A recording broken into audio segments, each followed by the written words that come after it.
Hello, everyone. Welcome to the first session of the spring program of the Leuven online seminar in classical German philosophy. We're very pleased today to have with us Gabe Gottlieb for a talk entitled Striving and Cognition in Fichte's Wissenschaftslehre. Gabe Gottlieb is professor of philosophy at Xavier University in Cincinnati in Ohio. He specializes in German idealism. And I will mention in particular that he is the editor of a book called Fichte's Foundation of Natural Right, a critical guide, with Cambridge University Press, and a co-editor of another book called Practical Philosophy Between Kant and Hegel, Freedom, Right, and Revolution, also with Cambridge University Press. And we're also pleased to have with us for a response Francisco Gaspar from the University of São Carlos in Brazil. Francisco is also specializing in German philosophy, especially Kant, Fichte, Schelling, and also Maimon. The format of today's session will be as follows. Gabe's talk will last about 40 minutes. Francisco's response about 10 minutes, and after a short reaction from Gabe to the response, we'll open the floor for general Q&A. Thanks again, Gabe, for agreeing to give this talk, and I'll put in the chat the handout that you sent me, but feel free to also upload the text if you want. And can I do a share screen? I just sent a request for that. Of course. Yeah. And I'm just going to share the paper for folks. You can read along if you like. Might make it a little bit easier to get a sense of what I'm up to. I gave this paper one other time. Hold on, let me make sure I'm uploading the right reading draft. Yeah, here it is. And there was a key moment in the delivery of the paper in which I was talking about the eye, but I didn't realize people didn't understand I was actually talking about the organ, the eye, rather than das Ich. So I think having the reading draft will be helpful for that reason. Can you see that now? Okay.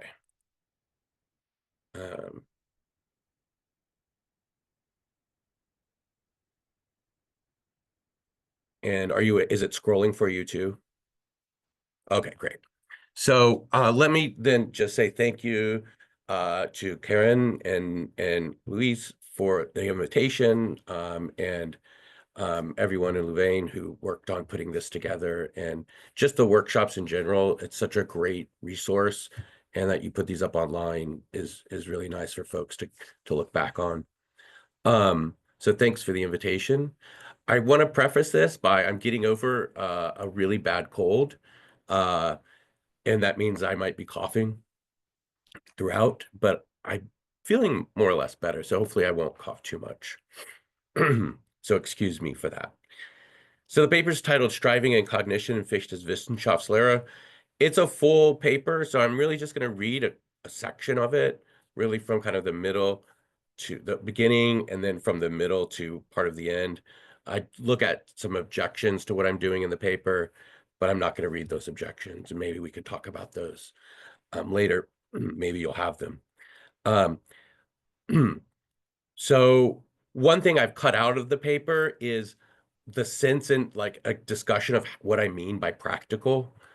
And really quickly, I'm just going to say what I mean by practical is I'm looking at the concept of the practical in cognition, and particularly the role of striving in cognition. And so I'm excluding all these other senses of practical that you see in Fichte's work, like a moral sense of practical, or bringing sort of nature in harmony with the eye as a kind of practical activity. I'm really focused on cognition here. Okay, so just some caveats. So I'll jump in. J.G. Fichte, following Kant, views reason as having two aspects, one that is practical and one that is theoretical. Practical reason, on Fichte's view, is the determining of an activity through reason. Theoretical reason, in contrast, involves the application of the laws of reason to what Fichte broadly refers to as the not I. It is not as if practical reason, though, refers to a second reason separate from theoretical reason. Rather, it is, according to Fichte, quote, the same reason that we all surely recognize as theoretical reason. Reason, we might say, is one thing, or to put it in more Fichtean terms, one activity. Yet, from a philosophical standpoint, we can, for explanatory reasons, draw a division within reason to demarcate different orientations or aspects of its activity. And again, for explanatory reasons, we can illustrate why one aspect of the activity of reason ought to be viewed as primary. It is widely accepted that Fichte endorses a thesis about the primacy of practical reason. But just what this thesis claims or how it should be understood is a matter of debate. Two canonical statements of the primacy thesis run as follows. In the Foundations of Natural Right, Fichte claims that, and this is the first quote on the handout, the practical I is the I of original self-consciousness, that a rational being perceives itself immediately only in willing, and would not perceive itself, and thus would not perceive the world, and therefore would not even be an intelligence if it were not a practical being. And two, in the Vocation of Man, he asserts that, quote, practical reason is the root of all reason. The key issue concerns just in what sense practical reason is said to be primary to theoretical reason, original, or the root of all reason. I guess I realize now I don't need the handout since I'm sharing the full paper, so I will stop referring to those quotes. There is, I think, a point that can easily get lost in these debates. I've cut out a brief section about the debates people have. I can say something about that later, and which I take to be an important insight on Fichte's part, one that concerns the very nature of cognition and which is relevant to understanding the two canonical statements, among other claims Fichte makes about the primacy of the practical. When it comes to cognition, that is, the cognition of an object or the kind of cognition involved in perceptual experience, there belongs to it an irreducible practical component for Fichte, such that we should not consider his theory of cognition to involve only theoretical capacities. Instead, cognition, or more generally knowledge, involves a practical capacity, one that Fichte considers to have primacy over the theoretical capacity. The term cognition, which I will use to capture a sense in which, quote, the I posits itself as restricted by the not I, is meant to capture a traditional view of cognition as an exercise of a theoretical capacity in which judgments and beliefs are formed. What this means is that the exercise of the theoretical capacity involves the application of the laws of reason as relevant to any cognition of the not I. Cognition is, for Fichte, additionally an exercise of a practical capacity that involves the practical activity of striving, to employ Fichte's preferred term. Fichte considers what Kant calls theoretical cognition to itself have an essential practical component, and so there is for Fichte no theoretical cognition tout court. Let me begin by clarifying what I take to be the main thesis Fichte puts forward regarding the role of the practical capacities in cognition, which he sums up in a slogan: no striving, no object. The same idea is captured in Fichte's claim that, quote, the possibility of all representation is grounded upon a practical capacity.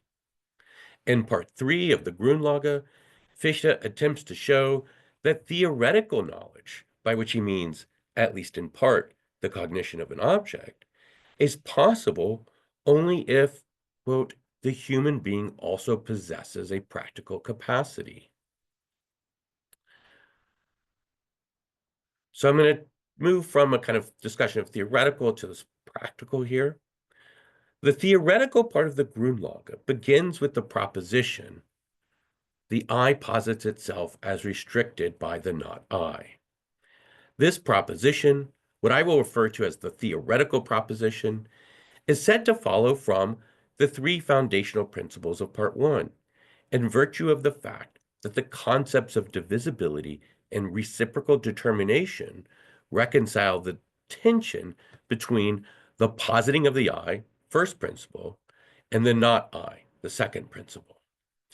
The purported aim of the foundation of theoretical knowledge is the analysis of the theoretical proposition for the purpose of accounting for the conditions under which a representation is objectively valid.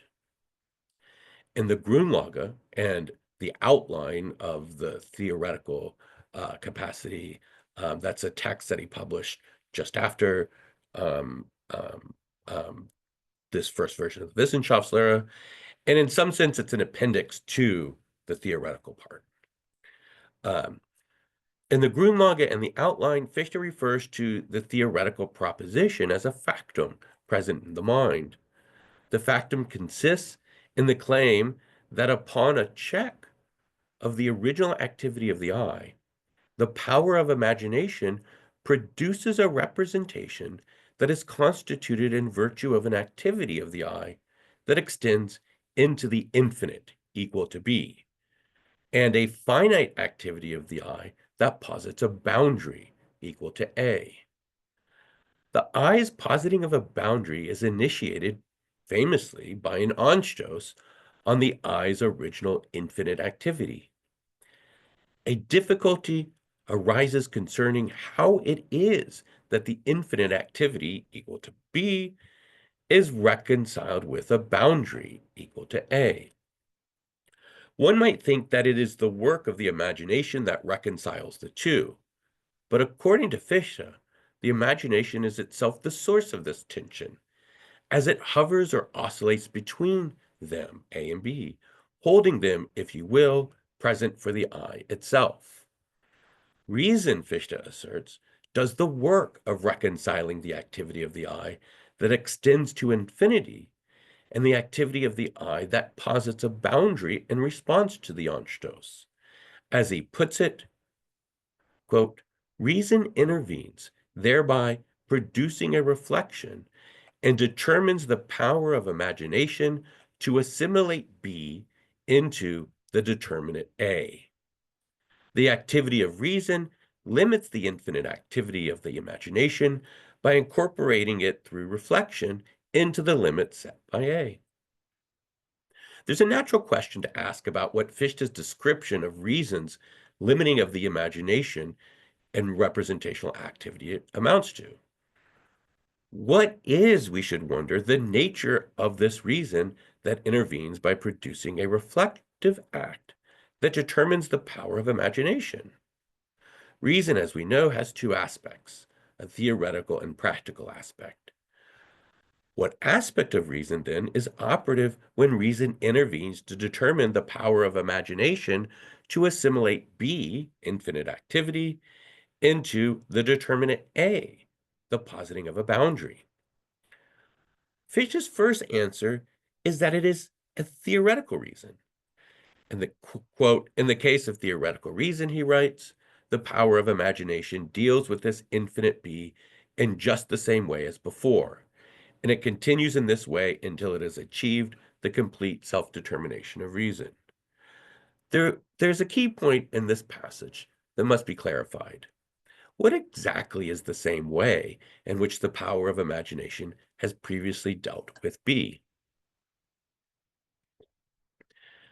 Fichte's definition of the power of imagination is striking.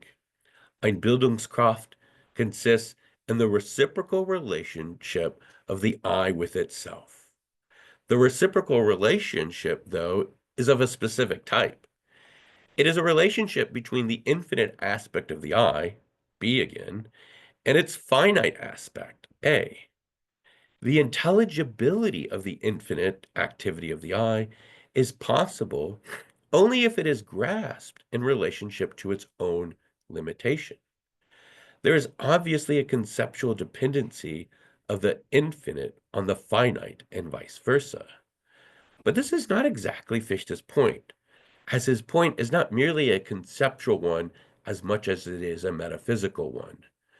The very being of the I as an infinite activity is constitutively dependent on its own limitation, and its being a limited finite I is constitutively dependent on its infinite activity, or the activity of the I that extends beyond the very limitation, and in virtue of this extension, marks the boundary of that limit. As Fichte remarks, were the I not to limit itself, it would not be infinite. Now, it is the very tension between the finite and the infinite, and the attempt to overcome or resolve the tension, that constitutes the activity of the power of imagination. First, it attempts to, quote, assimilate the infinite to the form of the finite, and then it is driven back to positing the infinite beyond the finite, while in the same moment, once again, attempting to assimilate it to the form of the finite. When he speaks of the wavering, hovering, or oscillating of the imagination, it's Schweben, he has in mind, at least in part, the activity of the mind and moving back and forth between the infinite and finite activities as it attempts, yet fails, as a result of its singular power, to reconcile them. The power of imagination consists in the activity of moving back and forth between the activity of the I as finite and the activity of the I as infinite. Yet the power of reason is that power that fixes or stabilizes the power of imagination, allowing for the reconciliation of the infinite to the finite, to ultimately, I think, assimilate B into the determinate A. The activity of imagination and reason is an ongoing activity of the I and cognition, and accounts for how the imagination deals with B. As I noted, the power of reason involved in determining and fixing the power of imagination by assimilating the infinite activity of B to the determinate A is theoretical, in that it fixes or determines the power of imagination. Yet, as I just noted, in the same passage, Fichte identifies the power of the imagination from the practical standpoint with the extension of its activity into the infinite. He then immediately comments that, quote, without the infinity of the I, it is not possible to explain even the possibility of representation. Taking these points together, Fichte here appears to be making the claim, as he does elsewhere, that the possibility of all representation is grounded upon the practical capacity. But within cognition, how or in what sense does the practical capacity ground representation? The exercise of a practical capacity in cognition, in the sense I am examining, cannot ground representation insofar as practical reason, as most clearly in the vocation of man, is said to extend beyond the justificatory resources of theoretical reason, to justify the reality of the not I, or the reality of the external world, as that justification serves more a metacognitive purpose than it does a cognitive one. A theory of cognition might be said to presuppose such epistemic considerations.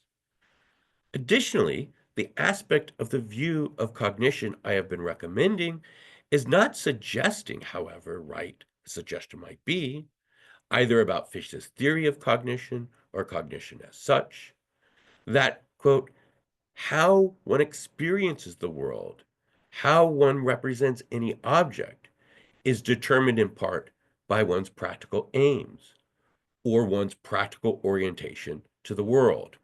And that's a comment by the scholar Jeffrey Kinlaw. The point I'm highlighting about the exercise of practical capacities and cognition is intentionally one-sided in its focus on one aspect of the interactivity involved in cognition, and so is not taking under consideration the aims of the subject or its orientation. Yet I think the story I'm attempting to fill out is essential to grasping the more robust sense of practical capacities involved in shaping a subject's aims and orientation. As I have argued, to the extent that cognition involves an irreducible practical element, then that practical element would be a constitutive component of cognition and thereby consciousness itself. I have characterized the practical element as the exercise of a practical capacity that conditions the possibility of cognition itself.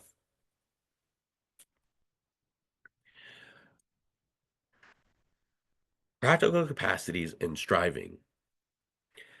The absolute activity of the I and the activity of the intellect as limited, what Fichte also refers to as objective activity, are to be reconciled. Yet to do so, there must be some bond of unity, whereby consciousness is transferred from one to the other. Fichte initially identifies the bond of unity in terms of a relationship of causality. He even says that, quote, the absolute I is supposed to be the cause of the not I, insofar as the latter is the ultimate ground of all representation. And to this extent, the I as intellect is the product of the absolute I. His language here is quite striking and might even lead one to hold that what he has in mind is something akin to a radical subjective idealism in which the absolute activity of the I, through the productive powers of the imagination, causally brings the world for the I into being. He immediately recognizes, however, that this form of subjective idealism would undermine the possibility of the I, since, quote, such a relationship would require that I, in positing itself, posit at the same time the not I, and thus not posit itself. And this is a conclusion that annuls itself. Given this point, the nature of the causal relationship between the absolute I and the intellect is limited by the not I. This must be clarified further.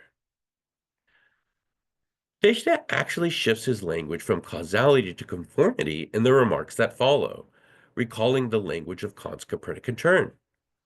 What is demanded, therefore, is the conformity of the object with the I. Insofar as the absolute I is absolute, pure and simple, grounded in it is what we might think of as a normative constraint on cognition. All activity, including the activity involved in cognition, ought to be equivalent to the activity of the absolute I, since if there were an activity within the I that were not equivalent to its absolute activity, then the absolute I would not be absolute, pure and simple. In this sense, the normative constraint on cognition, what Fichte refers to as a demand, is grounded in the I's absolute being, and follows from the theoretical principles of the Wissenschaftslehre. As it turns out, Fichte's doctrine of striving is necessitated by the demand grounded in the absolute being of the I, just in case the harmony of the intellect with the absolute I is not satisfied. A condition that, we might say, interminably persists. After all, we are not gods. God has no need to strive, yet we finite beings must. Since the I as intellect constitutes dissonance rather than harmony within the activity of the I as such, the I, insofar as it ought to be absolute or in harmony with itself, is required to strive. Striving, then, is the normative constraint on cognition. It is, to use the terminology I've emphasized, the exercise of a practical capacity in cognition. No striving, no object. But what exactly is striving as a practical capacity? It is challenging to say something concrete or precise about what striving consists in, something that aims to get beyond the level of a slogan or cliche. It is helpful to recall one of Fichte's earliest remarks on the doctrine of striving from his review of Anaxidemus. There, Fichte writes, If in intellectual intuition the I is because it is and is what it is, then it is, to that extent, self-positing, absolutely independent and autonomous. The I in empirical consciousness, however, the I as intellect, is only in relation to something intelligible and is, to that extent, dependent. But the I which is thereby opposed to itself is supposed to be not two, but one, which is impossible, since dependence contradicts independence. Since, however, the I cannot relinquish its absolute independence, a striving is engendered. The I strives to make what is intelligible dependent upon itself, in order thereby to bring that I, which entertains representations of what is intelligible, into unity with the self-positing I. This is what it means to say that reason is practical. In the pure I, reason is not practical, nor is it practical in the I as intellect. Reason is practical only insofar as it strives to unify these two. With this in mind, I want to suggest that striving is, for Fichte, a practical capacity that consists in the activity of conferring a specific form or shape to an activity. This is me trying to get beyond just a sort of general account of striving. In the broadest terms, striving confers the form of reason to an activity. Striving, we might say, is a conferring, or to put it in more Fichtean or Kantian terms, a synthesizing. The activity of striving should not necessarily be thought of as an activity separate from that activity to which it confers form. In fact, in the case of the I, the striving activity is the activity of the I that confers a form or shape to itself. And in this sense, striving is an activity of self-determination, self-conferral, self-synthesis, a continual activity of giving oneself one's shape or form, a shaping of one's activity into the form of the absolute I or reason itself. If striving is, or at least involves, an act of conferring a shape or form to an activity, we can ask then about the formal features conferred thereupon. The formal features that the activity of striving confers must, it seems, include at least unity, consistency, and harmony. To my mind, these formal features follow from the core demand of striving, the harmony or unity of the intellect with the pure or absolute I. In particular, the feature of harmony is conferred by the activity of striving to the extent that the activity of the I as intellect approximates the activity of the absolute I. The formal features of unity and consistency follow from the normative ideal of harmony with the absolute I, or the shaping of its own activity into the shape of the absolute I. The absolute I qua absolute is, after all, a unity without inconsistency. I want to highlight another essential aspect of striving, one that illustrates its practical aspect. One, striving is a goal-oriented activity, and two, it is for the sake of achieving its goal, a transgressive activity. The ultimate goal of striving is the harmony of the I as intellect with the absolute I. As for the view that striving is a transgressive activity, consider the following passage by Fichte. If the I possesses no practical capacity, then no intellect is possible. As has already been indicated numerous times, if the activity of the I extends only to the point of the check and does not continue beyond any possible check, then there is, in and for the I, nothing that checks it. No, not I. Conversely, if the I is not an intellect, then no consciousness of the practical capacity is possible, nor is any self-consciousness whatsoever possible. The point Fichte makes in this passage, and in numerous places throughout the Grundlage, is that the activity of the I extends beyond its check or limitation. Fichte's point here is that the curbing of an activity of striving is reciprocally determined by the very restoration of the activity.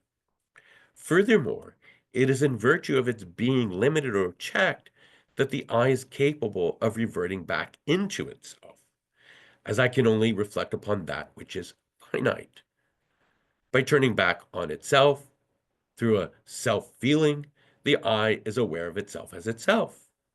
Yet, this check on its activity, which sends the eye back on itself, entails a moving beyond itself, since otherwise there would not be a check or a proper limit.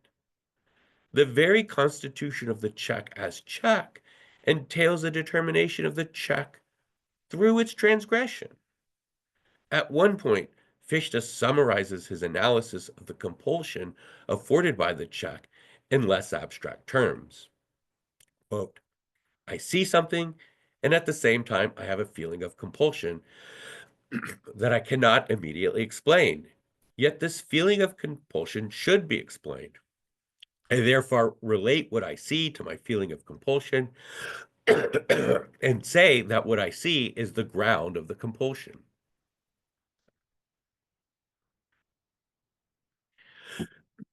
Elsewhere, Fichte discusses the feeling as a feeling of necessity. Yet, if we are to take Fichte's transgressive principle seriously, even the feeling of compulsion is accompanied by a feeling of moving beyond the very compulsion, excuse me, in at least some determinate respect.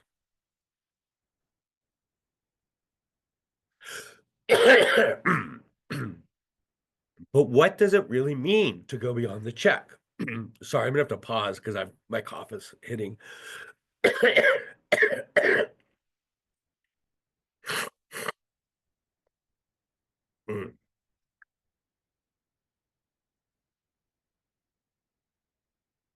Okay. Sorry about that. But what does it really mean to go beyond the check? How does one's activity extend beyond the check? To me, at least, this is a difficult question to answer in abstract terms. And that's how Fichte usually answers it. For instance, he asks us to suppose that the striving, he asks us to suppose that the striving activity proceeds from A to C, at which point the activity is curbed, but then proceeds as striving to D. Given the abstract nature of this description, it's hard to imagine how precisely this activity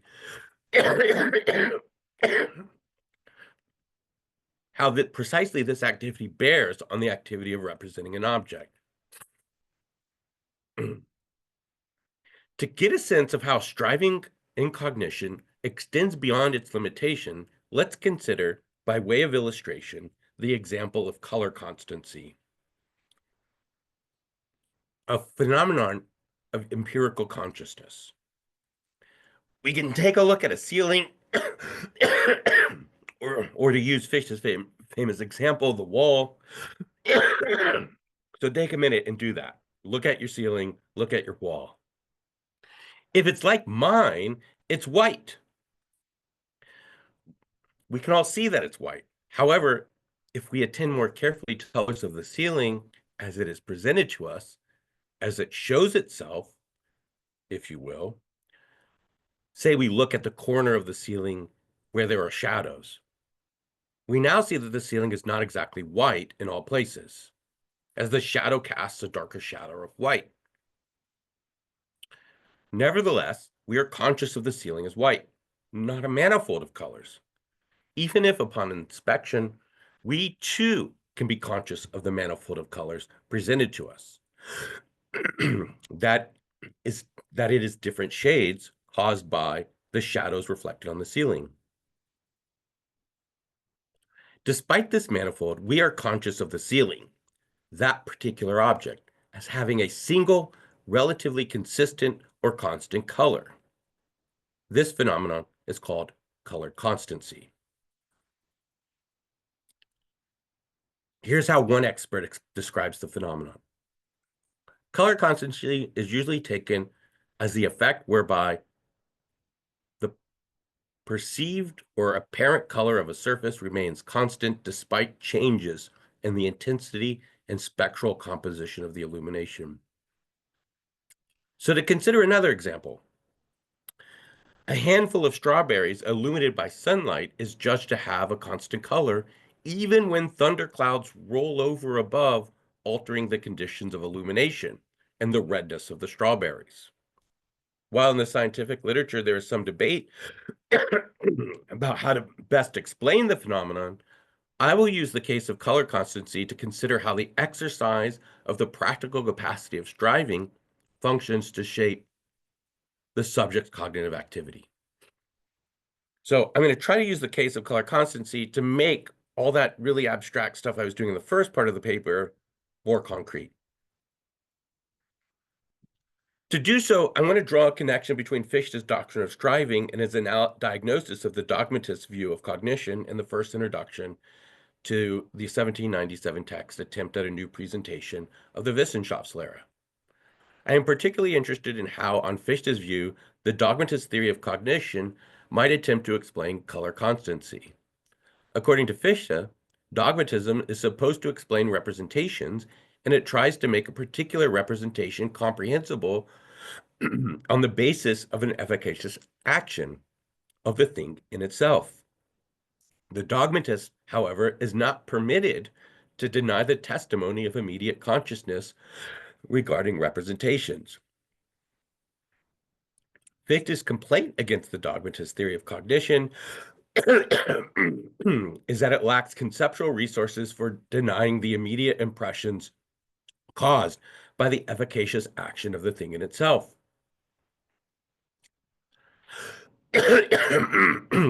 Cognition for the dogmatist is entirely passive, relying on the principle of a causality to explain the representational capacity of the intellect.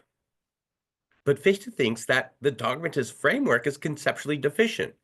To explain the representational activity of the intellect, a double series of consciousness must be posited.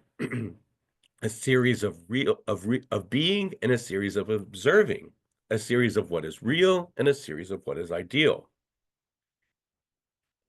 The real series captures the deliverances of the thing in itself to the intellect that are said to causally affect it.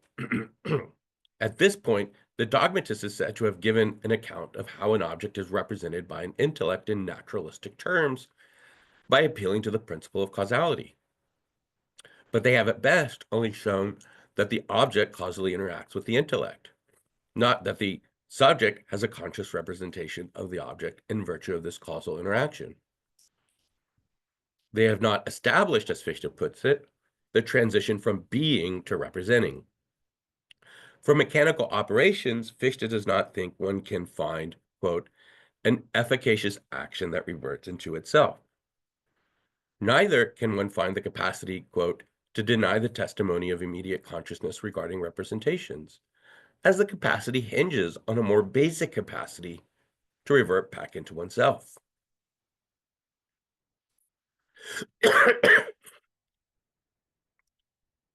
Fichte's essential thought is that the second series of consciousness must be posited in Fichte's essential thought is that the second series of consciousness must be posited in which these two capacities, self-reverting and the denial of immediate consciousness, can be exercised. As these two capacities are requirements of conscious representations with objective purport. The conceptual resources of the second series are not available to the dogmatist, as making room for them would take the dogmatist beyond its austere causal framework. What this means from the perspective of the standpoint of striving is that for the dogmatist, there is a check or curbing of the subject in virtue of the causal interaction, yet the dogmatist lacks the resources for accounting for a transgressive activity of striving, an activity that presupposes the activity of self-reverting. For the dogmatist, there is no exercise of the practical capacity of striving in cognition. Let me just see. I want to suggest that Fichte's dogmatist, given his characterization of the view, would lack the conceptual resources to explain the phenomena of color constancy. The actual dogmatist would certainly experience a ceiling of manifold colors and would, like any rational being, judge the ceiling as painted a single color, Yet the conceptual resources of the dogmatist view do not make room for denying the immediate contents of consciousness by striving toward the judgment that the ceiling possesses a unified or constant color. The reason the dogmatist lacks these resources is because the self-reverting activity and the denial of the testimony of the immediate consciousness it makes possible are at odds with the mechanical explanation of representation on offer. So while the actual dogmatist would make an accurate judgment, he would be challenged to explain how that judgment is possible, since doing so would require reference to the practical capacities of the eye. To go beyond the way in which the activity of the eye is checked in one's consciousness of the ceiling just is, in the example I am considering, to deny the immediate contents of consciousness and to strive to unify one's experience of the ceiling, which, as it turns out, is another way in which the activity of the eye is curbed. Yet, again, as we ourselves have done through our description of color constancy, we can strive beyond the limitation involved in the judgment of the ceiling as possessing a constant color and, of our own will, in this latter case, rather than the mere spontaneity of judgment, move back and forth between our consciousness of the manifold of color and the constancy of color. In each case, the activity of the eye moves beyond the ways in which its activity has been limited in its cognitive striving to bring into greater unity and intelligibility our consciousness of the ceiling. Okay, this is going to be the last bit of the paper. But this is really what I think much of what I want to say culminates in. When one turns to Fichte's anthropological musings as found in the Foundations of Natural Right, one finds a corresponding conception of perception.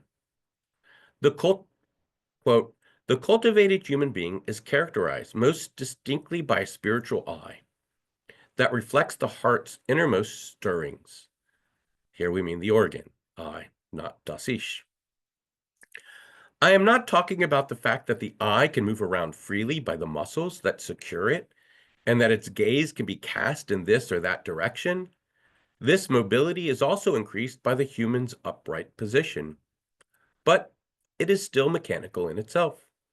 Rather, I am calling attention to the fact that for the human, the eye, in and of itself, is not simply a dead, passive mirror, like the surface of still water, or an artificially produced mirror, or the eye of an animal.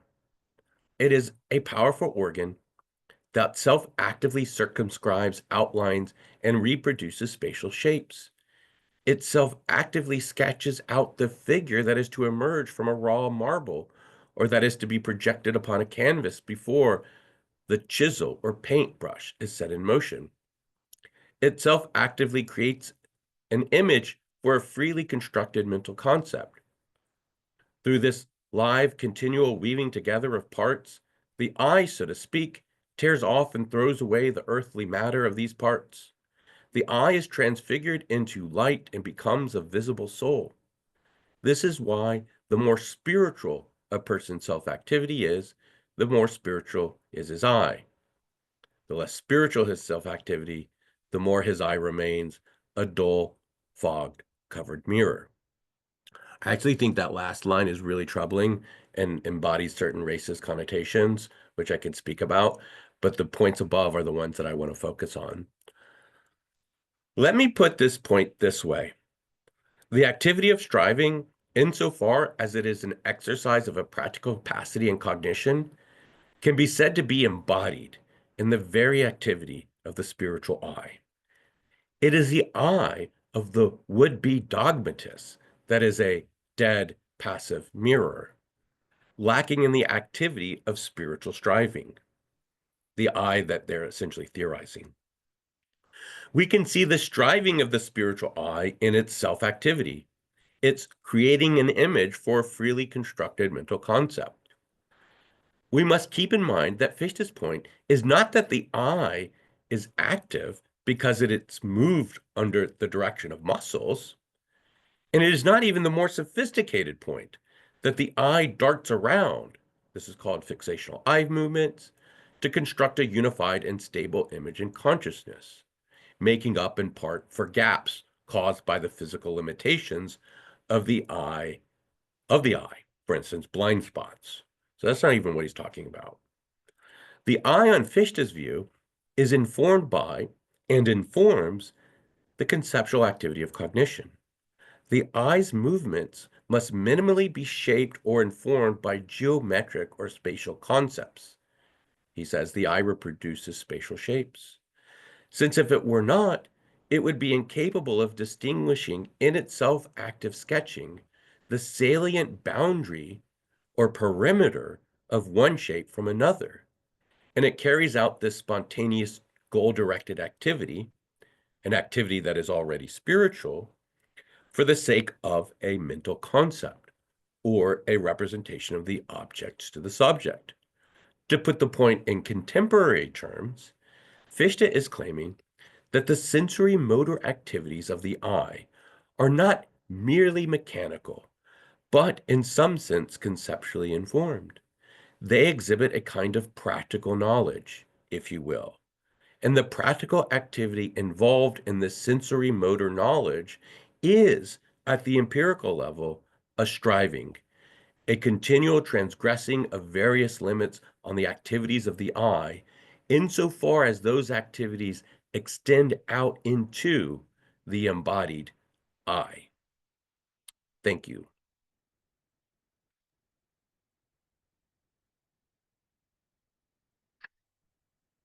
Thank you very much, Gabe, for the very interesting talk. We now have about 10 minutes for Francisco to give a short response. I will upload Francisco's text in the chat so that someone can follow it easily. Can I start? Is there? I'm going to stop my share. Yeah. Okay. Yeah. Okay. Yeah. So thank you very much, Rafael. I recommend you follow my reading with the text so that you don't have any problem with my pronunciation. Okay. I hope I can contribute to discussion. I read my text. My response to Gabe's essay is not a polemical one, because I agree with his interesting points and his emphasis on the cognitive role of striving. I would just like to retrieve the reconduction of striving to the reflection upon itself of the eye, that is, the genetic deduction of striving from this reflection. This constitutive element of striving wasn't so much emphasized, but it seems to me that it could not only remove any suspicion of psychologism, which could hover in this explanation of the necessity of practical activity in cognition, but due to this genetic reconduction to reflection, it could also highlight the presence of a reflexive aspect in striving and the presence of a relationship of subjective formal purposiveness established by this aspect, which, in my opinion, contribute to understanding, first, the language of conformity, Übereinstimmung, Übereinkommen, Zusammenstimmung. Two, second, how and why the constitution of our consciousness of an object depends on a practical activity. And three, in which sense striving confers form to an activity. This reflexive aspect of striving is justified not only because it is about reflection, but also because it is expressed by Fichte himself in a letter to Kant from June 17th, 1794. Quotation, I have discovered, especially in your critique of judgment, a harmony with my particular convictions about the practical part of philosophy. The genetic deduction of striving from reflection upon itself is justified by the necessity for the eye to be self-conscious. If the eye is an eye, it cannot just posit itself for an intelligence outside of it, but it must posit itself for itself, so that it, quotation, must contain within itself the principle of reflection upon itself. Now, this reflection upon itself, the absolute I, is, so to say, duplicated, split into what is engaged in reflection and what is reflected. And it's up to what reflects to demand that the reflected conforms to the content of the absolute I. The I ought to posit itself as posited by itself, and for this reason, it ought to strive to understand itself as an object, as Gabe said. And in order for this reflection to be carried out, the I projects an ideal world, a world that would be absolutely produced by the I itself, in order to be able to measure what is reflected. At the same time, however, if the reflected were to fully conformity with the ideal, both would be identical. There would be no difference between them. The reflecting I and the reflected I would be one and the same. And again, there would be no cognition of something, but pure transparency. Conformity does not take place, and it's precisely because the reflected does not conform to the reflecting I, but also because the I strives for this conformity, that there is something for the I, an object, the not I, and therefore the domain of cognition in general. Hence, this genetic deduction of striving indicates already how the practical activity has a cognitive function for Fichte.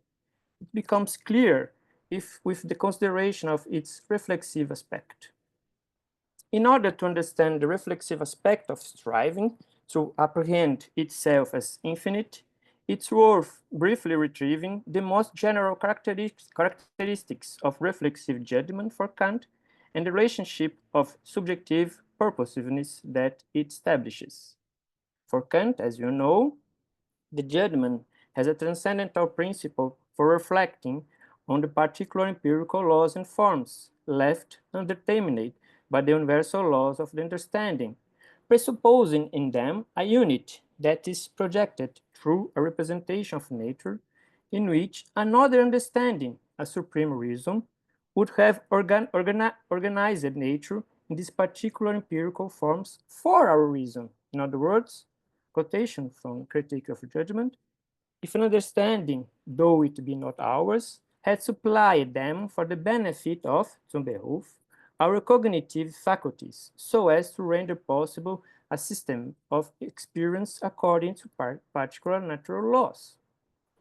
This representation of nature is not a determinate concept of an object, and this for the benefit of already denotes the relationship of purposiveness between this representation of nature presupposed by the judgment and nature itself, in which a conformity of these particular forms with reason is postulated.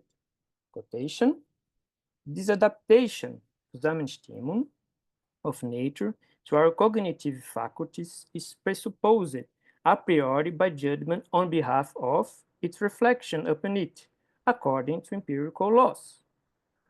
When the form of the object agrees with the purpose of the subject and its conditions of knowledge in general, then there is a feeling of pleasure. This feeling refers to the subject and is thus the expression of that relationship of an object to the mind, which does not go through the determinate consciousness of the object, but through that purposive conformity of the object to the cognitive faculties, quotation, sorry, and its transcendental presupposition. This is why there is a subjective purposiveness of nature, that is, the object is judged for the benefit of reason and its promotion, even before reason has any determinate concept of the object. This is also why the reflexive judgment of beauty presents the relationship of a transcendental principle which, prior to any concept of the object, makes it possible, since it is the decalogue of the subject's own rationality. It is in a similar way that the striving of the I operates as the practical activity that makes all cognition of object possible. The practical activity of the I, qua reflection upon itself, is fundamental to cognition because it establishes the transcendental presupposition that expresses the horizon of rationality within which the emergence of the not I and of every object in general as such becomes possible. The idea of a reality posited merely by the I is precisely this horizon of rationality, that which must be in order for an object to be understood and known as such. Everything reflected must conform to this ideal, and only within it reflected is something for the I, that is, it's an object. Quotation, a conformity of the object with the I is demanded. Otherwise, the I wouldn't even be able to recognize for itself what an object is. Therefore, every object is only an object insofar as it is in a relationship of subjective purposiveness with the transcendental presupposition of the I. Purposiveness because a conformity of the reflected with the transcendental presupposition is postulated for the benefit of reason, so that the object is only recognized as such in this purposive conformity with the I, and subjective because this relationship is based purely on the idea of the I, prior to any determinate concept of the object, and therefore to our empirical consciousness. This is why Fichte says, this infinity, quotation, this infinity striving is the condition for the possibility of any object. And if it's true that in order for there to be an object for the I, there is no concordance between the ideal and the reflected, there is only discordance or dissonance, then the striving could be better approximated to the Kantian mathematical sublime, which is characterized by a conflict between the practical demand for the infinite and the impossibility of its finite theoretical cognition. At the basis of the cognition of such object lays the concept of freedom and a practical activity.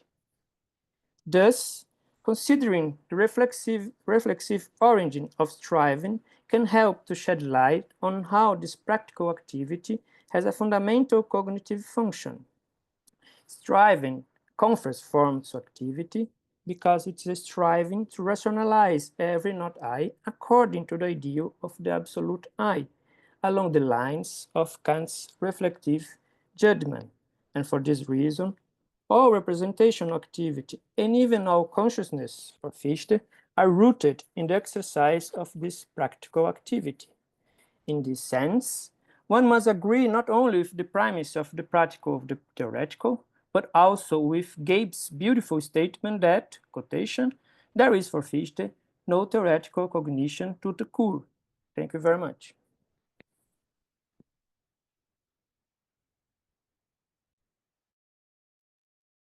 Thank you very much, Francisco. Gabe, if you have any reaction or discussion, feel free. Sure. Thank you for that very much. And the emphasis you're putting on the reflexive element of striving, I really appreciate it. I think that's something I want to kind of reintegrate into the paper, because I'm very much not focused on that element as much as perhaps I should be. So I think there might be like two dimensions of, so I end up focusing more on this transgressive activity of striving. And so it's helpful for me to think about the relationship of that transgressive aspect of striving to its relationship to the sort of the reflexive element that you're identifying. But I want to just say, like, the references to the critique of judgment are absolutely appropriate and helpful. And so maybe I just like have a question though, and it's not at the top of my head exactly how like Kant is thinking about harmony. But one of the things that I want to do with the paper is to say a little bit more about the nature of harmony and Fichte. And one of the things he says about harmony and at the end, like, it's really interesting, the end of the Grundlage, it ends with a discussion of harmony, like, and that's entirely appropriate because, as it turns out, that's like a key concept for the entire system. And obviously, harmony is relevant to thinking about Kant's critique of judgment and plays a central role in that text. So what he says, though, about harmony is that obviously you need, he says you need like a dyad, you need two things that are going to harmonize in some way. And he begins to characterize the harmony as a kind of reciprocity, where two things um, come into a kind of reciprocal relationship in which the two are determining each other. And so I always kind of tend to think of harmony in terms of a musical, right? It's a kind of musical metaphor that we're using to explain something about cognitive activity.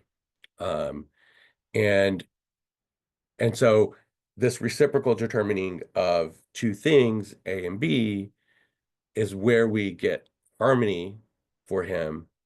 Um, and we're kind of trying to drive towards that. And in some sense, what that means, which might seem in some respects odd, but means for the harmony of the I with the intellect, is that there's some kind of reciprocal relationship between them, in which that relationship is reciprocally determining. And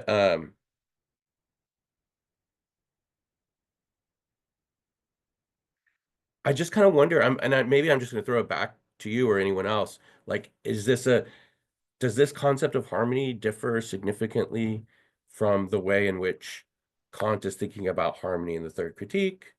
Um, I just don't have that right there in my head to say, like, here's the relevant sort of concept of the harmony of the faculties, let's say, that produces a feeling of pleasure. But there's something analogous here for Fichte between the kind of harmony that we're attempting to achieve between the intellect and the absolute I. When we have that reciprocal determination in virtue of activities of striving, we have a feeling. It's accompanied by a feeling. And that feeling is not cashed out exactly in terms of like an aesthetic feeling of pleasure in the way that Kant does, but a feeling of oneself almost. So I think there's questions like about really what the nature of feeling is there. And I don't necessarily have a good grip on that yet. But it pushes my thoughts in that direction to think more about really his concept of harmony, how important it is for striving, and how that can be situated with respect to how Kant is thinking about harmony in the third critique. So it's really helpful direction for me to go in. Appreciate the comments.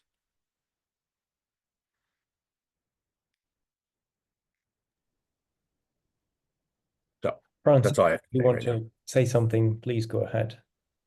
Okay, thank you very much, Gabe.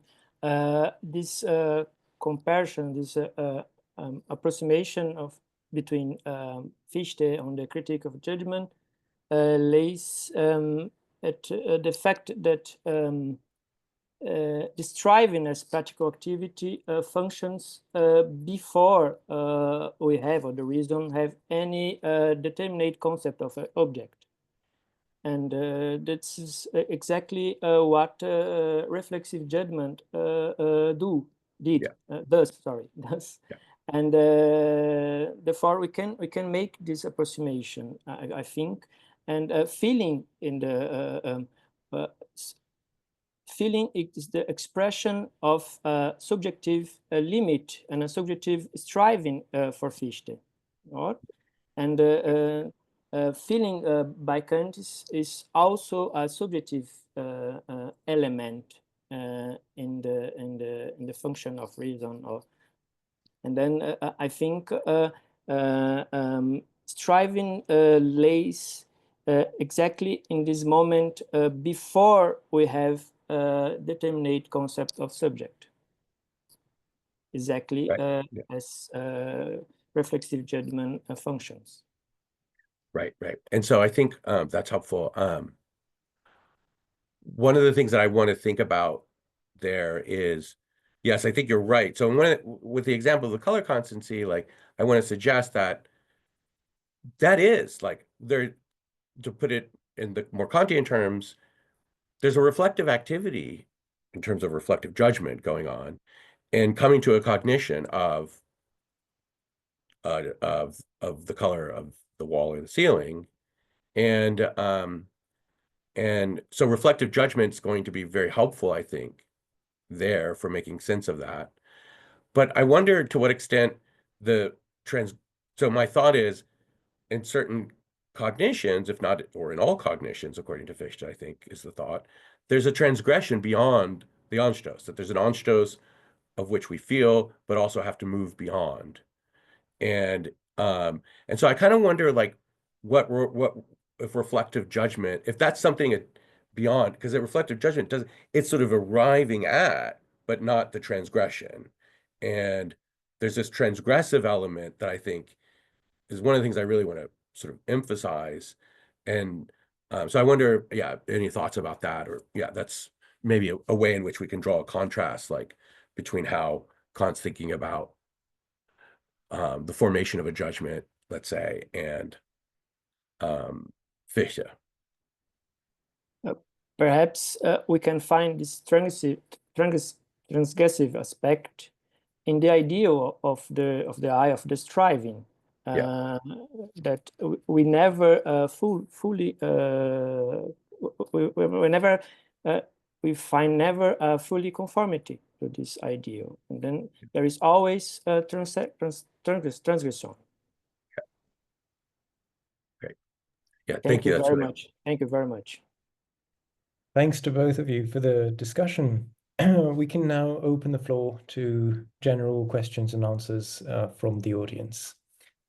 Please feel free to use either your physical hand or the virtual hand through the Zoom app. Yes, Evan O'Donnell. Hi, yeah, thank you. Thanks, Gabe, for this paper. I've enjoyed it every time I've gotten to hear or read it. Thank you also, Francisco, for those really helpful comments. And I think the comments and then Gabe, your response to those comments has kind of already answered one of the big questions that I had about this paper, which was about the harmony. And I think that, like, the nature of the harmony, and I think that the discussion that you two just had really shows me like the direction that you would take to try to spell out like what exactly that harmony is. Okay, so then I'm gonna ask Gabe the other question that I have about this paper, because I'm just still not totally convinced that color constancy is something that the dogmatist can't give a consistent account of.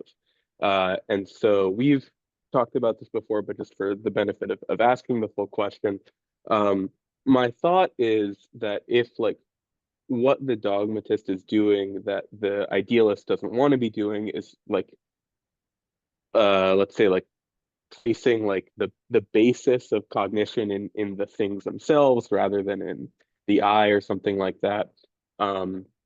It seems to me that the dogmatist could say something like, okay, my experience of the wall has all of these different shades involved in it, which come together, but it's not me that's bringing them together. Actually, what's happening is the wall is telling me one thing, and then there's a second thing, which is the light source, and it's my cognition of the light source and what it's doing and like what it means to be a light source, and then combining that with my cognition of the wall that allows me to get the experience of color constancy. And it seems to me that that's the way that a dogmatist could give an explanation of color constancy that is consistent with their own dogmatism. So I'm curious to hear what you have to say about that.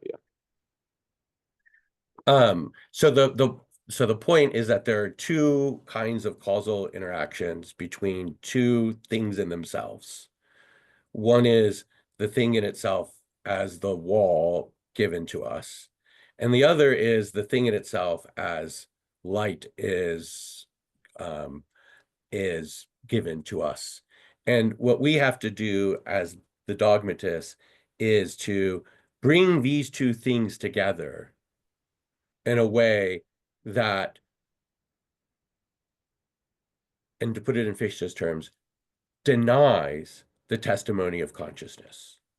So what Fichte wants to say is that what the dogmatist can't explain is the denial of the testimony of consciousness. Whether he's right about this or not is, like, I think, a real question, but like that seems to be the view that he has, because he says it very clearly. And so so then what is happening here in this, there has to be a unifying activity, some unification of these two things in themselves in order for the dogmatist to make an objective judgment about the color of the wall. Is that right? Does that seem right? Yeah, yeah. Okay. And so Fichte's thought is that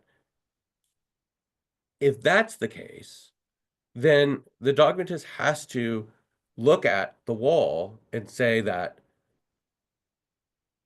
there's one impression I'm getting of the wall that is at odds with the kind of judgment that I ultimately am going to make. And those two then are two different judgments that I have at hand. And in order to assess those two different judgments that I have at hand, I have to have the reflexive, self-reverting capacity in order to evaluate and assess those judgments appropriately to issue a judgment with objective purport. And so what I'm trying to do so I think the answer to your point is that the denial of immediate contents of consciousness for Fichte rests upon this double series, and that the dogmatist who is relying on mechanical explanations cannot give an account. The conceptual resource that is absent is the self-reverting reflective activity that would have to be employed to adjudicate between these different judgments and to deny something in order to make the objective purport. And so that's kind of maybe how I would treat that objection from Fichte's standpoint. And so there the key is that according to Fichte, the dogmatist cannot explain this second series. It either has to be presupposed in some way, which is not an explanation, or it needs to be explained mechanically through the principle of causality. And he doesn't think that the dogmatist, that's going to be a good explanation. Maybe he's wrong about that, but that seems to be the point that he wants to make. I don't know if that is more satisfying. Yeah, no, that's really helpful. And I think that my feeling, and it's hard for me because obviously I want to agree with Fichte here. And so I'm trying to like occupy the standpoint of the dogmatist in giving this response. I feel like the dogmatist might want to go that second route and be like, yeah, I'm just, like I'm sort of doing maybe even rather than like a unification, I'm doing like a kind of breaking apart, like a sort of analytic judgment where I'm, breaking it down into, oh, this would be from the wall, and then this would be from the light source. And then I think you would need to do that on the basis of like causality or at least something very similar to that.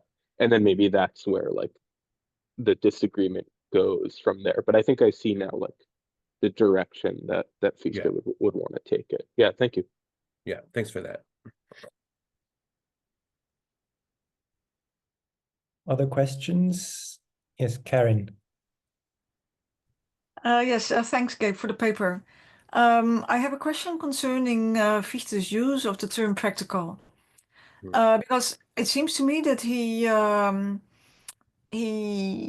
uses the term in a different sense than Kant does, maybe in a kind of deflationary manner, because it seems to mean, at least according to the passages that you discussed, something like active.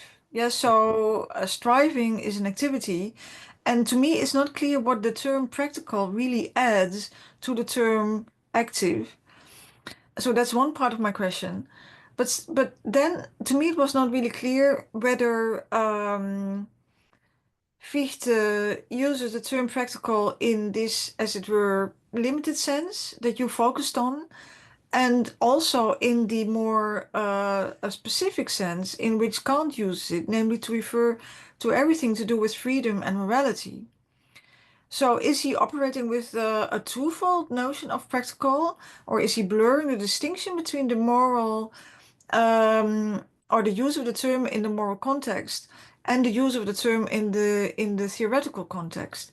And in a way, I want to add that I find this habit of Fichte to use Kantian terms, but in a different meaning, I find it somewhat irritating. Yeah, because Yeah, if you don't, everyone does. okay, but I wanted to share this just Yeah. with the Fichtians among you. That so irritating is one thing, but then what is the function? Yes, why would he do this? Simply to irritate us or to make things more puzzling than they actually are? Yes, if he had simply used active for the type of well, let's say activity like the striving that you discussed, things would have been easier. Right. So he does in a sense. So let me I think that's a really helpful question. And it partly there's a chunk of the paper I've taken out that does respond to some of these questions you have. So first, Fichte does use practical in the sense Kant does all throughout his writings.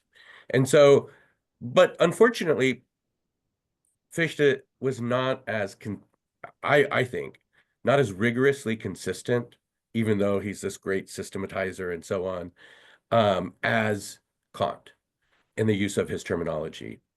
And so at sometimes I think he's using a term like practical, and it doesn't necessarily have the same connotation that it does when you're talking about like the practical in terms of the will or um, um, a kind of moral conception of practical reason. So then the question is, well, why would he use practical in this other sense, these non-traditional Kantian ways of talking about the practical? And I think the point there is that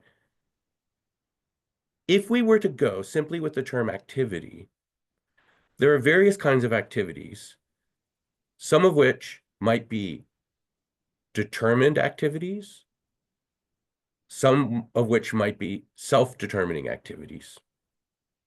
And so what I think Fichte wants to preserve a sense of the practical is a conception of an activity that is a kind of self-determining activity on the part of the I.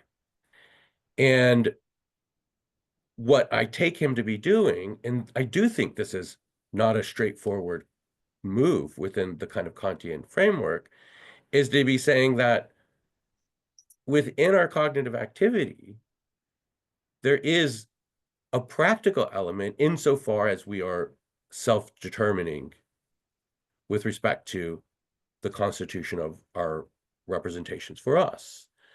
And that, I think, does say something about that activity.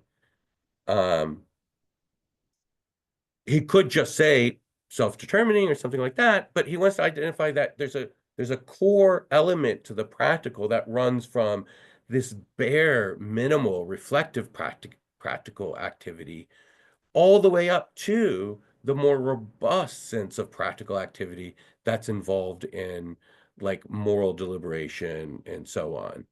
And that there's an essential element there. And we can kind of see that if you move up, you get more complex and more developed conceptions of what a practical activity looks like. But he thinks there's this really minimal, if I can put it in those terms, sense of practical activity that's essential to cognitive activity. And I don't think he sees Kant as sort of focusing in on that sense of practical and the way that's available once you take note of it. Yeah. Okay, that's very helpful. Yes, I like the idea of, as it were, these various instantiations of this act of self-determination, and that he can call it practical in order to indicate that it is a version of the full-blown practical type of self-determination. Yeah, That's very thanks for helpful. that. Thank you very much. Thank you. Yeah. Manuel, please. Thank you, Gabe, for your talk. I really liked it. And my question comes back a little bit to what you discussed with Francisco, and it's about the relationship between the striving and the object, right? Because I fully agree with you with this new way of understanding the primacy of the practical and this statement that there is no object without striving. But I wonder to what extent the relationship in the other way around is not true also, because it seemed to me that the object is also somehow implied in the very definition of the striving, or at least objectivity, right? Yes, I was wondering what if we cannot say that, yeah, the practical needs this theoretical side somehow to be, because it's always against the object or in this transgression to the object that the practical is exercised, right? So that would be my question. No, that's great. That's great. So this is a question of debate in the literature. And I think Dan Brazil and Günter Zoller kind of come to this conclusion in the literature that there's an equiprimordiality between the practical and the theoretical for Fichte, that there's not a true, that eventually, if at least in the Wissenschaftslehre Novo Methodo, but perhaps even in the Grundlage, but in much of Fichte's writings, they think that the theoretical and the practical are so reciprocally determine each other so much that it doesn't make sense to speak about there being some kind of primacy. And honestly, like, my first draft of this paper was like, yes, they're right. Right. And I don't really have, there's something about that I've come to this conclusion I think might be wrong. And so the question then is, so the right thing they have is there is a relationship between the practical and the theoretical in cognition.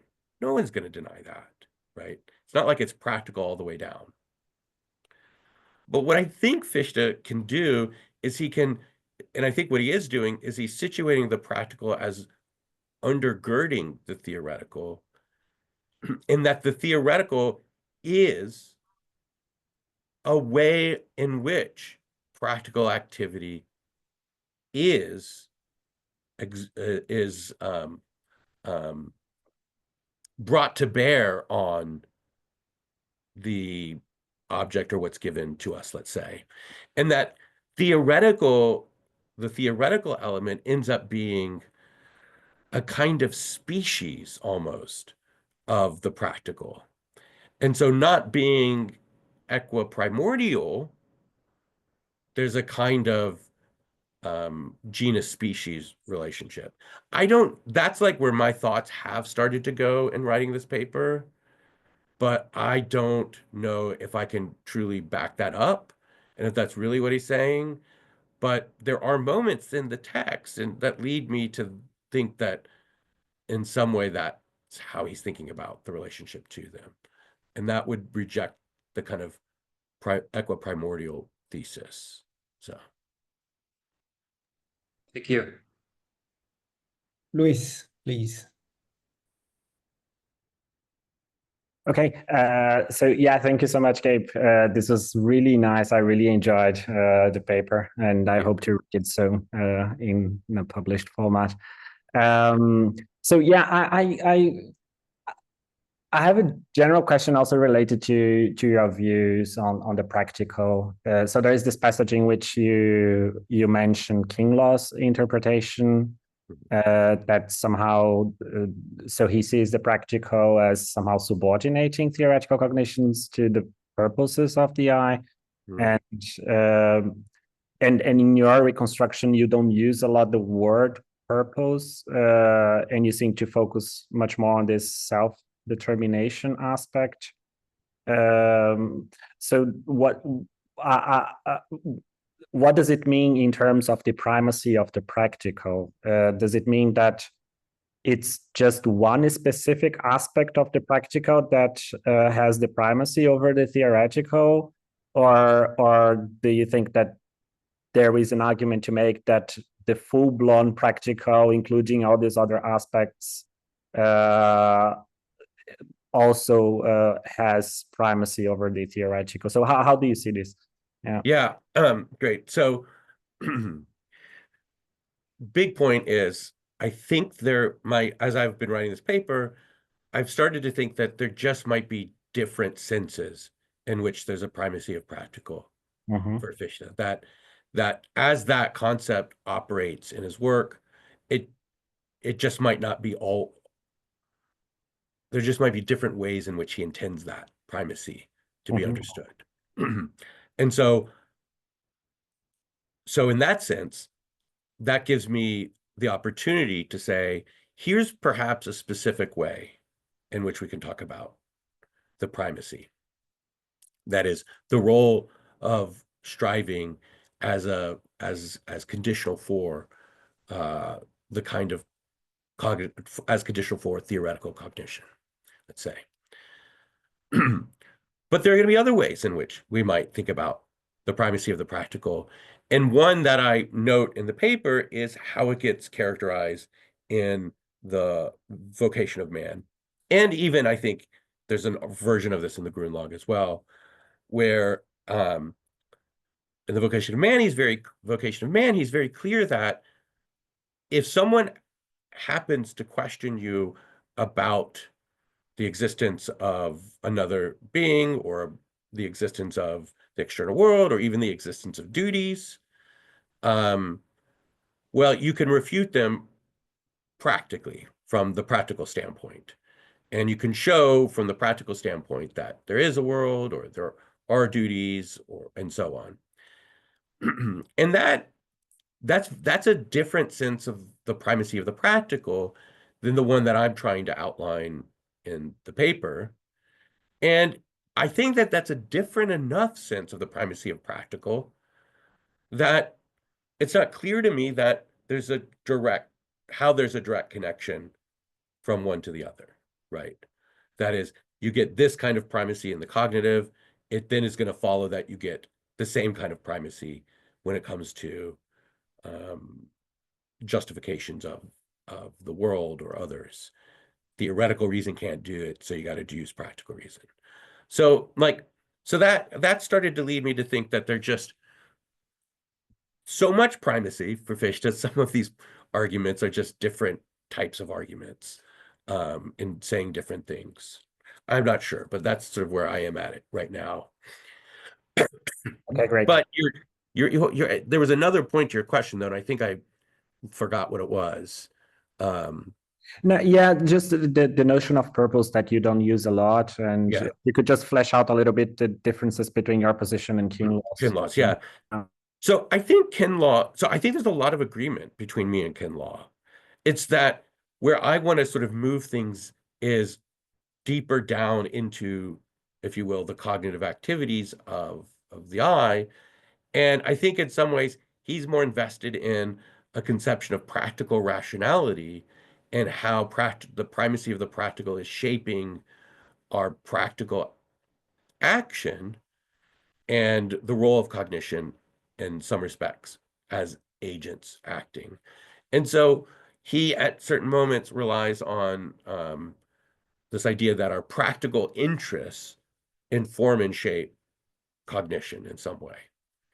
And that might be the case for Fichte, but I think that I can go even to a more minimal sense of how the practical is at work. And it doesn't exclude his views. His views would be predicated upon, I think, the kind of claims I would be making, and that there would be, unlike the case I was mentioning in the vocation of man, sorry, there would be a connection between how to move from this more minimal sense of primacy of the practical and cognition to the ways in which interests or something like that plays a role in practical cognition. So I think it's about levels, maybe, more than, like, disagreement. Yeah, that's great. Thank you so much. Question from Shahab. Thank you very much, Gabe. It was fascinating. I really enjoyed the talk. I wanted to ask a question regarding the term striving and its use in the practical context and the theoretical context. And I believe that, I mean, it seems to me that there is a difference between the use of striving in the theoretical context and the practical. So in the theoretical context, especially I'm talking about the second series of consciousness, which makes the activities of consciousness visible to the philosopher, or it's basically the transcendental philosophy as far as I understand it. So it seems that striving has an implication that it is an activity that is never ending. So we cannot reach the goal, the purpose of. So you said that striving is a goal-oriented activity, but the goal is never achieved completely. But at the same time, I remember that there is a passage in the Crystal Clear report where Fichte emphasizes that we can have a complete set of the second series of consciousness, which is the theoretical philosophy, I believe. So we can have the set of all the conditions of the consciousness. But I believe that in the practical context, the striving is a never-ending activity. So there is no end to this practical striving, to this practical activity and this practical desire to realize its goals. Yeah, I wanted to know your take on this, and Yeah. if I was right or not. No, well, yes, I think striving is never ending. It is the condition of rational beings, right? We're thrown into a world of striving, or we posit ourselves into a world of striving, right? But it's also kind of like saying that cognition is never ending. You know what I mean? Like, these are the very activities that constitute us as rational beings for Fichte. But one of the reasons that striving is, so there is this point though where Fichte sometimes says these things like, well, if we were to have kind of an absolute harmony, well, we would no longer be an I, right? Because the very conditions for being an I are the activities that make up this project we have of Ihood, sort of striving, synthesizing, trying to act morally, and so on.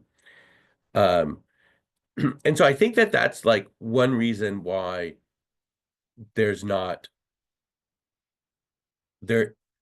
an end. Theoretically, there's a kind of regulative ideal as an end, but not an end in the kind of context or situation in which we ourselves as practical agents live.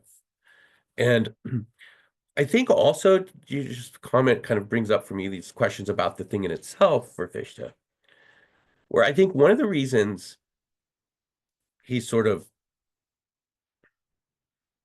dismissive of the concept of the thing in itself is because of the infinite striving of the subject, right?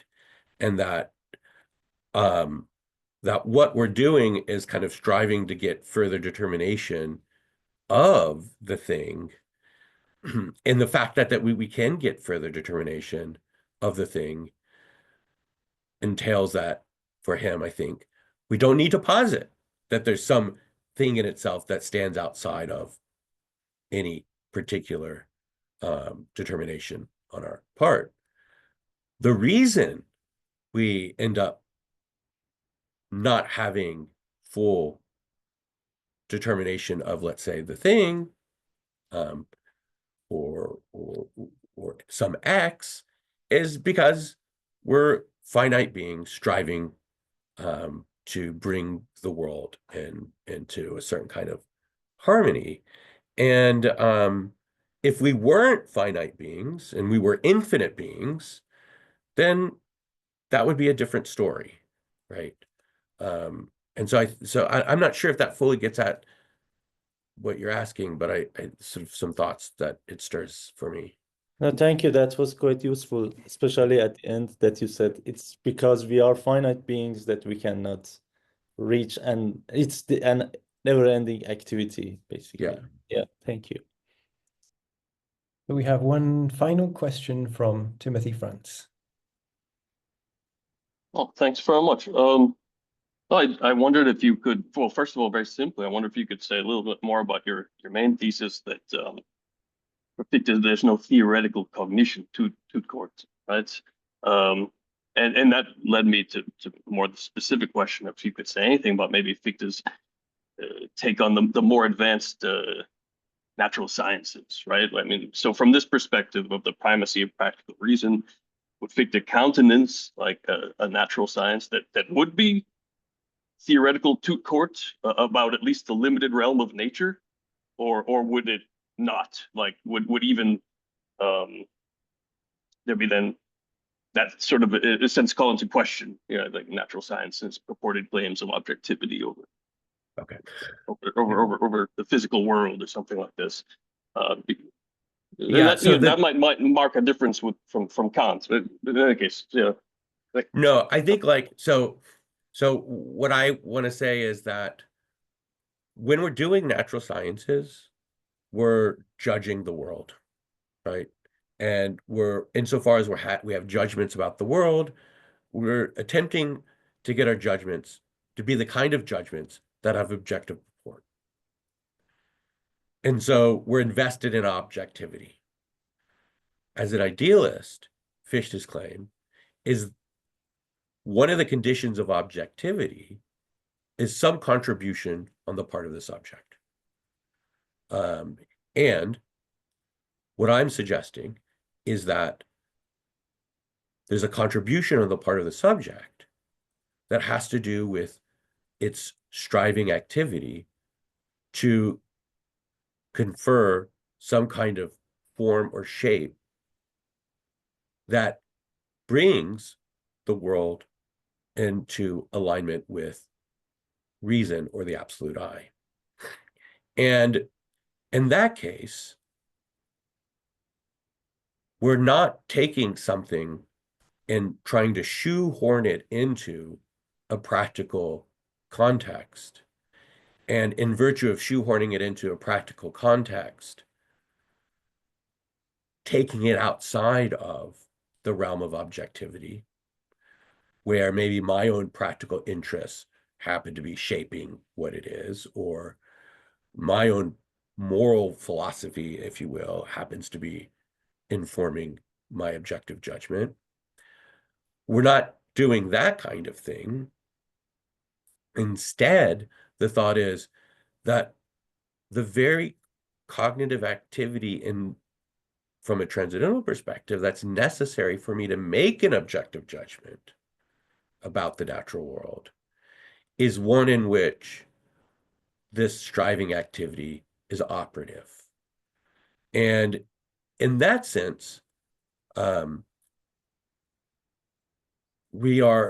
is a kind of beholdenness to the not I, right?